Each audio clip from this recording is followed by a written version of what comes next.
ডাইনি একটা মেয়ের রূপ ধারণ করে কমলের দোকানে গেল। তখন কমল 100 টাকার শাড়ি 500 টাকায় বিক্রি করলো ডাইনির কাছে।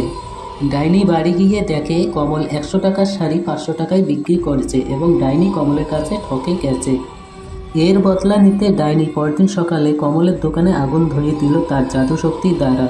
তখন কমল এসে দেখে তার দোকানে আগুন লেগেছে এবং সেখানে একটি ডাইনি দাঁড়িয়ে আছে।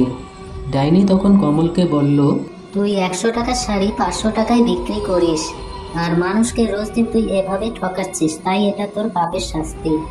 তোর দোকানের আগুন নিভে যাবে তখন যখন এই ভিডিওটি যারা যারা দেখছে তারা যদি লাইক, কমেন্ট, শেয়ার ও চ্যানেলটি সাবস্ক্রাইব করে, তাহলে তোর দোকানের আগুন নিভে যাবে এবং তোর দোকান আগের অবস্থায় আবার ফিরে আসবে। তখন কমল বলল, বন্ধুরা এই ভিডিওটি যারা যারা দেখছো তারা লাইক, কমেন্ট, শেয়ার ও চ্যানেলটি সাবস্ক্রাইব করে দাও, যাতে আমার দোকান আবার আগের অবস্থায় ফিরে আসে। কমল রাতের খাওয়া দাওয়া করে ঘুমিয়ে পড়ে। তখন একটা ডাইনি এসে কমলের মোবাইল চুরি করে নিয়ে যায়। পরদিন যখন দেখলো টেবিলের উপর মোবাইল নেই, তখন কমল বাড়িতে একজন সাধু বাবাকে ডেকে আনলো। তখন সাধু বাবা মায়া শক্তি দ্বারা দেখে একটা ডাইনি কমলের মোবাইল চুরি করে নিয়ে যায়। সাধু বাবা কমলকে ডাইনির ঠিকানা বললে কমল ডাইনির ঠিকানায় চলে গিয়ে ডাইনির কাছে মোবাইল চাইলে ডাইনি বলে, এই ভিডিওটি যারা দেখছে তারা যদি লাইক, কমেন্ট, শেয়ার করে, তাহলে আমি তোমার মোবাইল তোমাকে দিয়ে দেব। তখন কমল বলল, বন্ধুরা এই ভিডিওটি যারা যারা দেখছো তারা লাইক, কমেন্ট, শেয়ার ও চ্যানেলটি সাবস্ক্রাইব করে দাও, যাতে ডাইনি আমাকে আমার মোবাইল দিয়ে দেয়। কমলের সৎমা ম্যাগি রান্না করে তার ছেলেকে খেতে দিল।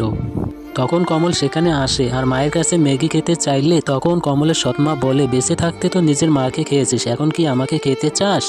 তখন কমল কান্না করতে করতে তার মৃত মায়ের সমাধির কাছে গিয়ে বলল, মামা তুমি বেঁচে থাকাতে কত ম্যাগি খাওয়াতে, আর এখন আমাকে কেউ ম্যাগি খাওয়াতে চায় না। এই কথা শোনার পর কমলের মৃত মায়ের আত্মা সেখানে চলে আসলো আর কমলকে বলল, এই ভিডিওটি যারা দেখছে তারা যদি লাইক, কমেন্ট, শেয়ার ও চ্যানেলটি সাবস্ক্রাইব করে, তাহলে আমি তোকে ম্যাগি এনে দিতে পারবো।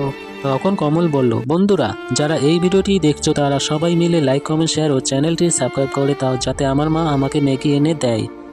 তখন কমলের মা বলল, এই দেখ, তোর কথা শোনা মাত্র সবাই লাইক, কমেন্ট, শেয়ার ও চ্যানেলটি সাবস্ক্রাইব করে দিয়েছে, এই নে বাবা ম্যাগি।